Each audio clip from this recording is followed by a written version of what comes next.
கடந்த 21ஆம் தேதி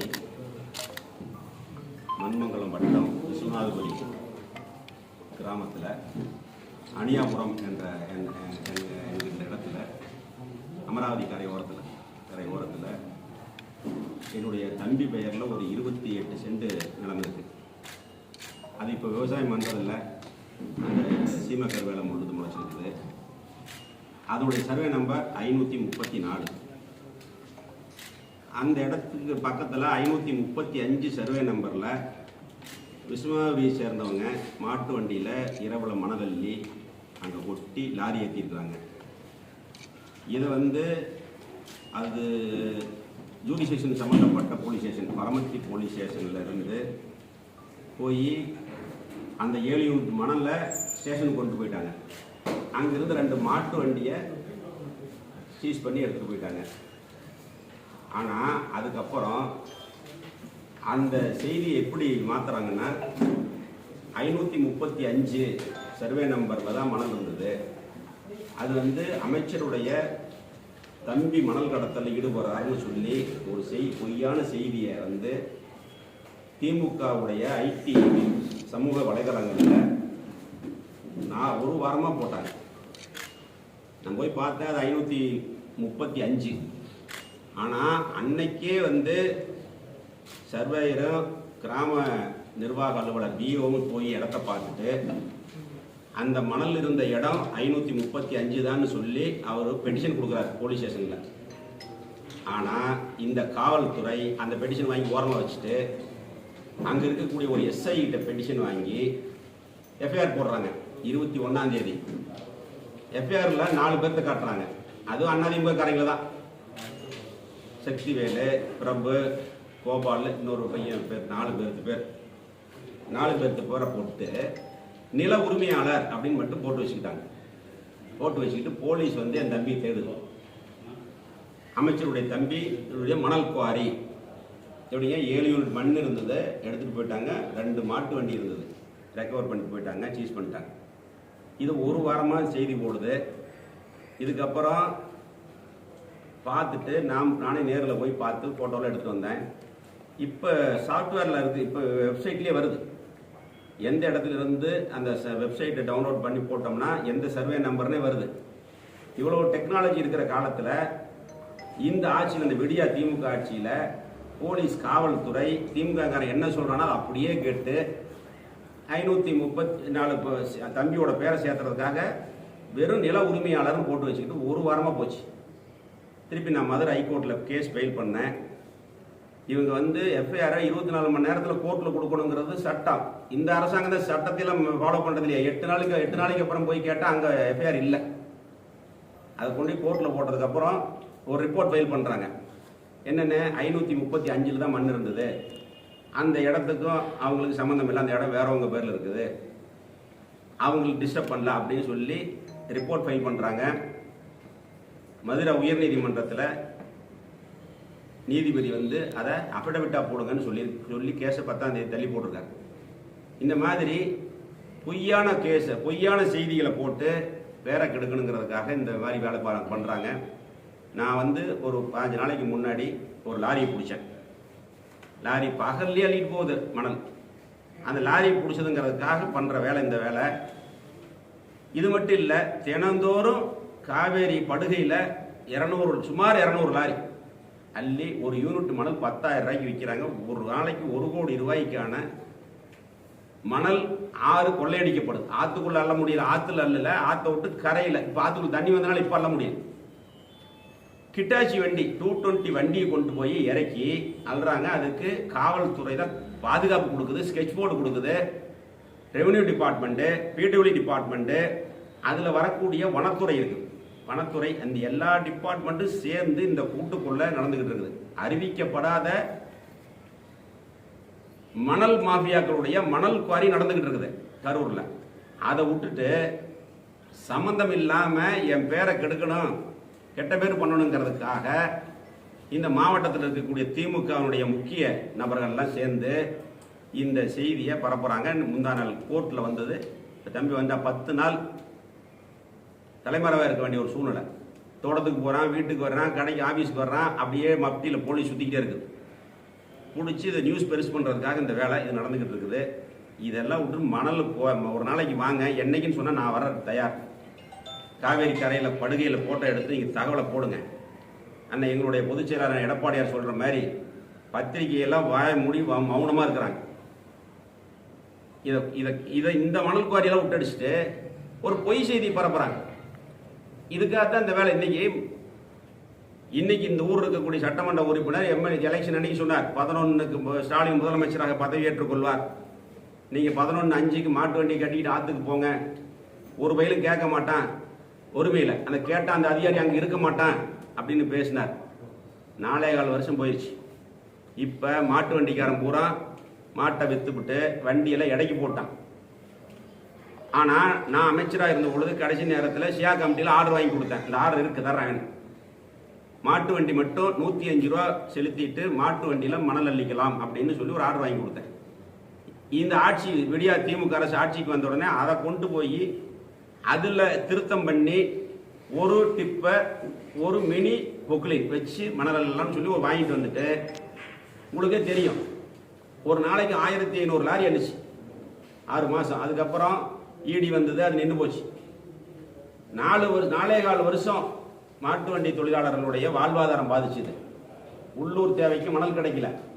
ஆனால் இன்னைக்கு தமிழ்நாடு புறம் போகுது. இதுக்கு இந்த காவல்துறை துணை போகுது. இப்போ ஒரு மாதத்துக்கு முன்னாடி திருச்சியில் வந்து டிஐஜி தனிப்படை வந்து 26 லாரி பிடிச்சாங்க. இன்னும் லாரி நிற்கிது. 26 லாரி பிடிச்சாங்க. 10 பேர்த்து அரெஸ்ட் பண்ணணும்னு சொல்கிறாங்க. மீதி லாரி ஓனர்ஸ் அரெஸ்ட் பண்ணல, மீதி டிரைவர் அரெஸ்ட் பண்ணல, அந்த மணல் மாஃபியாக்கள் யாருன்னு தெரியும் அரெஸ்ட் பண்ணல.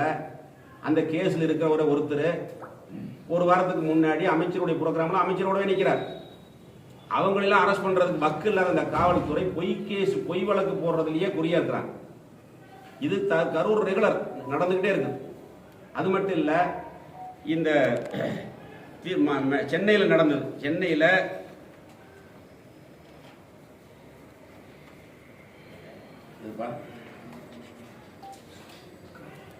மாவட்ட செயலர் மீட்டிங்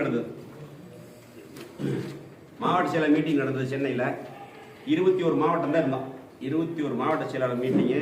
எங்களுடைய கழகத்தினுடைய பொதுச் செயலாளர், தமிழகத்தினுடைய முன்னாள் முதலமைச்சர், நாளைய தமிழகத்தினுடைய முதலமைச்சர் எடப்பாடியார் தலைமையில் மீட்டிங் நடந்தது. 21 மாவட்ட செயலாளர் தான் இருந்தோம். எல்லா செல்போனும் கீழே இருக்குது. ப்ரெஸ்ஸு ஃபோட்டோ எடுத்ததுக்கப்புறம் அலௌடு இல்லை, ஒன்றுமே இல்லை. அவர் சொல்கிறாரு இப்படியெல்லாம் செய்யணும்னு சொல்கிறாரு, நாங்கள் அதை கேட்குறோம், அவ்வளோதான். ஆனால் வெளியில் வந்ததுக்கப்புறம் அன்னைக்கு நைட்டு மாலை முரசு டிவியில் போடுறான். எடப்பாடியார் வந்து சத்தம் போட்டார், என்னை சத்தம் போட்டார்னு சொல்லி போடுறான். அவர் தலைமையிலேருந்தே கூப்பிட்டு போய் சொல்லிட்டாங்க, என்ன நடந்ததுனே தெரியாது, எப்படி உங்களுக்கு தெரியாதான்னு சொன்னால் கட் ஆயிடுச்சு. அடுத்த நாள் திமுக அவனுடைய டிவி இருக்குது, சன் டிவியில் ஏதோ பெரிய நியூஸ் மாதிரி போட்டுக்கிட்டு இருக்கான். தலைமையிலேயே அதுக்கு மறுப்பு கொடுத்துட்டேன், சொல்லிட்டாங்க. நானும் சொல்லிட்டேன். யார் சொன்னா அவங்களுக்கு ரெக்கார்டு வேணுமில்ல? இப்போ நாங்கள் சன் டிவி மேலே வழக்கு போட போகிறோம், ஆதாரம் இருக்கணும்ல. இதெல்லாம் எதுக்குன்னா, இதில் இந்த ஊர் இருக்கிற ஒரு சில்லறத்தனமான வேலை செய்கிறாள் இந்த வேலையை செஞ்சு நியூஸ் பரப்பி கெட்ட பேர் பண்ணணுமா? அப்படிலாம் எதுவும் நடக்கலை. எங்களுடைய பொதுச் செயலாளர் என்ன சொல்கிறாரோ அதை செஞ்சு கொடுக்கக்கூடிய ஒரு சில மாவட்டங்களில் கரூர் மாவட்டம் ஒன்று. 45 வயசுக்குள்ளே போடணும்னு சொன்னார், நாங்கள் முடிச்சிட்டோம். PLA 2 நாங்கள் முடிச்சிட்டோம். ஓட் லிஸ்ட்டை செக் பண்ணுற வேலைக்கு கிட்டத்தட்ட முடிச்சிட்டோம், 80% முடிச்சிட்டோம். அவர் என்ன சொல்கிறாரோ அவர் நாங்கள் என்ன வேலை செய்வோங்கிறது எங்களுடைய பொதுச் செயலாளருக்கு தெரியும். அதை திரிச்சு ஒரு பொய்யான தகவலை போடுறான். மணல் கடத்தினாங்கிறான், பொதுச் செயலாளர் சத்தம் போட்டார், 2 பேர்த்துக்கு மோதல், அப்புறம் பிஜேபிக்கு போகிறான்னு போடுறான். பிஜேபிக்கு போகிறதுக்கு இந்த மாவட்டத்தில் வேணா இருக்கலாம், அடுத்து ஒரு ஆள் போகும் பிஜேபிக்கு வேணா. நாங்கள்லாம் போக மாட்டோம், எங்கள் உடம்புல ஓடுறது அதிமுக ரத்தம். புரட்சித் தலைவர் எம்ஜிஆர், அதுக்கப்புறம் புரட்சித் தலைவி அம்மாவுக்காக இந்த இயக்கத்தில் இருந்தோம். அம்மாவுக்கு அப்புறம் எடப்பாடியாருக்காக இந்த இயக்கத்தில் இருக்கிறோம். எத்தனையோ சோதனைகள் வந்தது, அதையெல்லாம் தாண்டி இன்னைக்கு அதிமுகவில் அந்த எடப்பாடியாருக்காக இருக்கிறோம். இவங்களை மாதிரி 16 கட்சி மாறி போகிறவங்க அவசியம் இல்லை. அதுவும் போடுறான். திமுக ஐடிவிங்கில் தான் போடுறான். ஆதரவாளர்களுடன் பேச்சுவார்த்தை நடத்தி கொண்டு இருக்கிறார். பேச்சுவார்த்தை 6 நடத்துறாருங்கிறது பொதுக்கூட்டத்தில் நான் சொல்கிறேன். அந்த பேச்சுவார்த்தை எங்கே நடந்ததுங்கிறத சொல்கிறேன், புரியுதா? இதெல்லாம் வச்சு விட்டுட்டு இந்த மாதிரியான சில்லறத்தனமான வேலைகளை செஞ்சால் வேற மாதிரி நடவடிக்கைகள் நாங்களும் எங்களுக்கும் தெரியும். அதனால அதுக்கப்புறம் அது மட்டும் இல்லை, இன்னைக்கு கூட முன்னாள் தரும யூனியனுடைய சேர்மனை வரவு செலவு பிரச்சனைகள் எல்லா பக்கம் இருக்குது. சேர்மனை அரெஸ்ட் பண்ணிட்டாங்க. தெரிஞ்சதுக்கப்புறம் நாங்கள்லாம் எஸ்பி ஆஃபீஸ் போனோம். கம்ப்ளைண்ட் கொடுத்த பார்ட்டி காம்ப்ரமைஸ் ஒத்துக்கிறான். நில வாங்கல் கொடுக்கல வரவு செலவு 1 மணி நேரம் இருந்தோம். 1 மணி நேரத்துக்கு அப்புறம் கம்ப்ளைண்ட் கொடுத்த பார்ட்டி காணோம். கார் நிற்கிது, செல்லை சுவிட்ச் ஆஃப் பண்ணி ஆளை கடத்திட்டாங்க. இருந்தால் தானே வாபஸ் வாங்க முடியும் அப்படின்னு சொல்லி கம்ப்ளைண்ட் கொடுத்த பார்ட்டியே காண. கம்ப்ளைண்ட் கொடுத்த பார்ட்டி எங்கிட்ட பேசிக்கிட்டு இருந்தார். நான் இந்த மாதிரி வரவு செலவு எங்களுடைய விவசாய செயலாளர் சொல்கிறாரு, இது நான் கொடுக்க வேண்டியதில்லை, நான் வேற ஒரு பக்கம் கொடுத்துட்டேன் அப்படிங்கிறாரு. இந்த மாதிரியான கேஸ் போட்டால் திமுக ஒருத்தம் கூட உள்ள இருக்க மாட்டான், வெளியில் இருக்க மாட்டான். அவ்வளோ பேருக்கு வேலைக்கு இருக்குது. எல்லாம் கந்து வெட்டி, மீட்டர் வெட்டி, கஞ்சா வைக்கிறாங்க, எல்லா போதைப் பொருளும் வைக்கிறான், மணல் கடத்துறான். அதையெல்லாம் விட்டுவிட்டு அதிமுக பொய் கேஸ் போடுறதா வேலையாக வச்சுருக்காங்க. எல்லாத்தையும் மிரட்டி கட்சியில் சேர்த்துறாங்க. பழைய கேஸ் எடுத்து வந்து துண்டு போடு அண்ணனுக்கு, இல்லைன்னா கேஸை போட்டுருவோம். பழைய ஆத்தோரத்தில் இருக்கக்கூடிய பசங்கள்லாம் அந்த மணல் கடத்தினா மணல் கேஸ் எதாவது இருந்ததுன்னா அதை எடுத்துக்கிறோம். உன் மேலே 5 வருஷத்துக்கு முன்னாடி மணல் கேஸ் வந்து துண்டு போடு. இதுதான் இந்த மாதிரியான வேலைகள் நடந்துகிட்டு இருக்குது. இதுக்கெல்லாம் ஒரு முடிவு கட்டக்கூடிய காலம் மிக விரைவில் வரும். அதனால் எந்த ஒரு எதிர்ப்பையும் எந்த ஒரு பிரச்சனையும் சமாளிப்பதற்கு எங்களுக்கு தெரியும். அது மட்டும் இல்லை, அவர் உழவர் சந்தைகிட்ட நிறைய நீளமாக பேசியிருக்கார். அதுக்கு இப்போ வேண்டாம், பொதுக்கூட்டத்தில் சரியான பதில் சொல்கிறேன். அதுக்கு பொதுக்கூட்டத்தில் சரியான பதில் சொல்லப்படும். அவருக்கு இதுக்கு சம்பந்தம் இல்லைன்னு சொல்லி அபிடவிட் போட போகிறாங்க. அபிடவிட் காப்பி உங்களுக்கு வாங்கி தரேன். இப்போ கொடுத்த ரிப்போர்ட் போட்டது காப்பி கிடைக்காது, அபிடவிட் காப்பி உங்களுக்கு வாங்கி தரேன். இன்னும் அது ப்ரோக்ராம் முதல் ஸ்டேஜ், அதில் கரூர் டிஸ்ட்ரிக்ட் இல்லை, வேற மாவட்டம், அடுத்த மாவட்டம் வருவார், அடுத்தது வரும். அதனால் நீங்கள் எல்லாம் தயவு செஞ்சு இந்த மணல் கடத்தலை கொஞ்சம் பாருங்க. அளவுக்கு மீறி போய்கிட்டு இருக்கு. ஒரு நாளைக்கு 200 லாரி போகுது. அடியாளை வச்சுக்கிட்டு ஒரு ஆளுக்கு 1000 ரூபா அடியாளை வச்சுக்கிட்டு 220 வண்டி இறக்கி அதுக்கு கேப்டன் மாதிரி போட்டு ஓரத்தில் இருக்கக்கூடிய பீடவள்ளி காவேரி படு செங்கல் சூளை கொடுக்குறாங்க. கீழே இருக்கிற மண்ணை பூரா உருட்டி வச்சுக்கிறாங்க. 11 மணிக்கு ஆரம்பித்தா 5 மணி 6 மணி வரைக்கும் லோடாகும். எல்லாருக்கும் தெரியும், உங்களுக்கும் தெரியும். உங்களுக்கு தெரியாமல் இல்லை, நீங்களும் இந்த ஊரில் இருக்கிறீங்க. ஒரு செய்தி போடுங்க, காவேரி காலியாகி கொண்டிருக்கிறது. அவர் வக்கீல் அந்த பையன் இருக்கிறது ரகுநாத், கரூர் தான். வரவு செலவு நிலம் வாங்கினதுல வரவு செலவு கொடுக்கல் வாங்கல. அவர் கொடுத்துட்டோம்னு சொல்றாரு. அவர் வேற ஒருத்தர் கொடுத்துட்டோம்னு சொல்றாங்க. இந்த பிரச்சனை. ஆனால் அவங்க அதில் 97 லட்சமே போட்டிருக்காங்க. அவ்வளோலாம் இல்லை. அதை அந்த பையனை ஒத்துக்கிட்டார். அவ்வளோலாம் இல்லை அப்படின்னு. காலையில் 6 மணிக்கு வாக்கிங் போனவரை அரெஸ்ட் பண்ணிட்டாங்க. அவங்களுக்கு வாக்கிங் போறவங்களை அரெஸ்ட் பண்றது, சனிக்கிழமை அன்னைக்கு அரெஸ்ட் பண்றது, இந்த ட்ரிக்ஸ் எல்லாம் எங்களுக்கு தெரியும். வாங்கல் போலீஸ் அரெஸ்ட் பண்ணி டிசிபியில் ஹேண்ட் ஓவர் பண்ணிட்டாங்க. எஸ்பி ஆஃபீஸர் இருக்கார். மோகனை அரெஸ்ட் பண்ணி வேலூர் பூரா சுற்றி அடிச்சு அதான் வேலையாகும். அகலியே போடுது. நீ திருக்கம்பூர் ரவுண்டா நாள் நின்னீங்கன்னா லாரி பார்க்கலாம். மறுபடி பிடிப்போம் மணல் லாரியை. இனி எங்கள் கட்சி நிர்வாகிகள் எல்லாரும் எல்லா பக்கம் வண்டி பிடிப்போம். மாட்டு வண்டிக்கு அனுமதி கொடுங்க. மாட்டு வண்டி தொழிலாளர் வாழ்வாதாரம் பாதிக்கப்படுது. மாட்டு வண்டிக்கு அனுமதி கொடுங்க. ஆட்டு வண்டிக்கு நாங்கள் வாங்கி கொடுத்தா சியா கமிட்டி ஆர்டர் வேணால் மறுபடி அந்த ஆர்டர் ப்ரெஸ் குரூப்பில் போட்டு விட்டுருங்க. மாட்டு வண்டி தொழிலாளருடைய வாழ்வாதாரம் பாதிக்கிறது தான் சியா கமிட்டி ஆர்டர். ஒரு இந்த ஆர்டர் இதை படித்து பார்த்துங்க. இதை வேணால் அப்படியே ஃபுல்லாக இதில் போட்டு விட்றேன், போட்டு விட்றேன். இதை பாருங்க, இதை கொண்டு திருத்துறது அதையும் தர்றேன். இதே ஆர்டரை திருத்தி வாங்கிட்டு வந்து எப்படி மணல் கொள்ளையடிச்சாங்கிறதுக்கு பாருங்க. எங்களுடைய நோக்கம் எங்கள் பகுதியில் மாவட்டத்தில், நம்ம மாவட்டத்தில் மாட்டு வண்டி தொழிலாளர்களுக்கான வாழ்வாதாரம் பாதிக்கக்கூடாது. அவங்களுக்கு அனுமதி கொடுக்கணும். அவங்கள தெரியாமல் அல்றாங்க, பிடிச்சா வண்டி சீஸ் பண்ணுறாங்க, இல்லைன்னா 5000 பணம் வாங்கிக்கிறாங்க. லஞ்ச தலை விரிச்சு ஆடுது எல்லா டிபார்ட்மெண்ட்லையும். பிடபிள்யூ சரி, போலீஸ் தான் ரொம்ப அதிகம். நீங்கள் வேணால் வாங்க காமிக்கிறேன். வாங்கல்ல செக் போஸ்ட் இருக்குது. செக் போஸ்ட் ஒட்டி ஒரு ரோடு இருக்குது, ஆத்துக்குள்ள இருந்து வர ரோடு. அந்த ரோட்ல தான் வண்டி மேலே ஏறுது. போலீஸ் நோட்டு போட்டு குறிச்சிக்கிறாங்க இத்தனை வண்டின்னு. எதுக்கு? வண்டிக்கு எவ்வளவு பணம் வாங்குறது, வண்டிக்கு 2000 3000 பணம் வாங்குறதுக்கு போட்டுக்கிறாங்க. படுகையில் மணல் எல்லாம் அந்த படுகை வச்சிருக்கிற ஆளுக்கு யூனிட்டுக்கு 1000 ரூபா.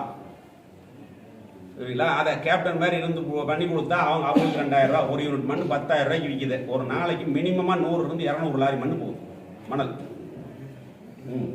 அதுக்கு வந்து சுற்றி எல்லா இடங்கள்லயும் ஆள் போடுறாங்க. பைபாஸ் ஏற்றி விடுற வரைக்கும் அவங்க வேலை. ஒரு ஆளுக்கு 1000 ரூபா மேற்படி உண்டு. 1000 ரூபா.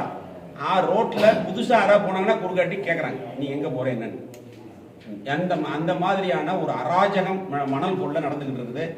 கட்ட பஞ்சம் கந்து வெட்டி தலை விரிச்சு ஆடிக்கிட்டு இருக்குது. இதுக்கெல்லாம் ஒரு முடிவு கட்டணும்னா 2026 சட்டமன்ற தேர்தலில் எங்களுடைய பொதுச் செயலாளர் எடப்பாடியார் முதலமைச்சராக வருவார். இவர் எத்தனை கேஸ் போட்டாலும் போடுச்சு, அதை பற்றி நான் கவலைப்படல. எல்லாரும் உள்ள போயிட்டு வந்துட்டோம், இதில் இருக்கிற ஆளுங்க எல்லாரும் போயிட்டு வந்துட்டோம். அதுக்கப்புறம் என்ன நடக்குங்கிறது அவங்களுக்கு தெரியும். பார்த்து